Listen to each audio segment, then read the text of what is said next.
Hey friends, welcome back to the channel. It's Michael here for Fortune Motorsports, and just give you a little Tuesday episode of what went down, a little weekend recap of this past weekend at Richmond Raceway. It was a double header between the Xfinity Series and the Cup Series, and it was a Joe Gibbs Racing sweep between both series on this Saturday and Sunday. And Sunday was actually rain delayed. We'll talk about that here momentarily. Had the use of rain tires on the short track again. It really wasn't raining while the drivers were on track, but it was cool to see them implement the use of the rain tires again, something that kept the race, in my opinion, from being delayed heavily as compared to probably years ago when they didn't use rain tires and we would sit there and sit there and sit there and sit there.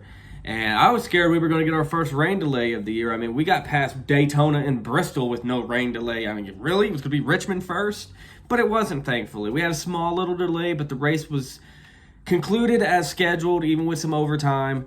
Again, like I said, though, Joe Gibbs Racing sweep past weekend. JGR, very good at Richmond.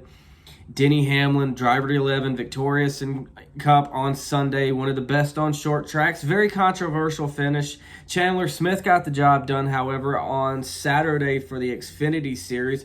Had a pretty good showing, and right now looking like he could be a favorite for the Xfinity Series Championship this year, running very consistently with Joe Gibbs Racing, back with Toyota after a year stint with Colleague Racing last season, and looking like he's going to go far in the playoffs later this season. Again, still early in the season, but consistency is key.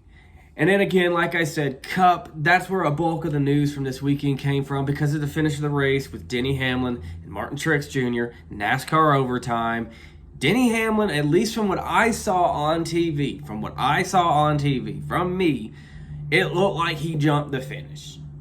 It looked like he looked like he jumped the start line, excuse me. That's what it looked like it was. It looked like he jumped ahead earlier than he was supposed to.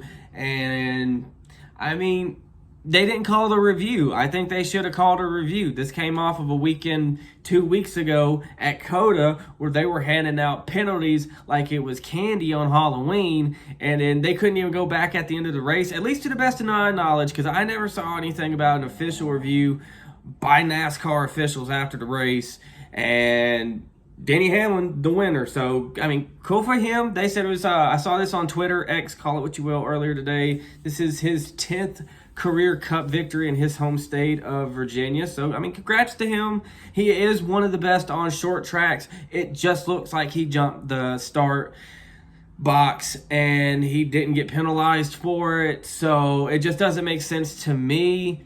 It's the inconsistency in officiating that we see in it sometimes, and I think that tainted the end of the race and probably left a sour taste in people's mouths.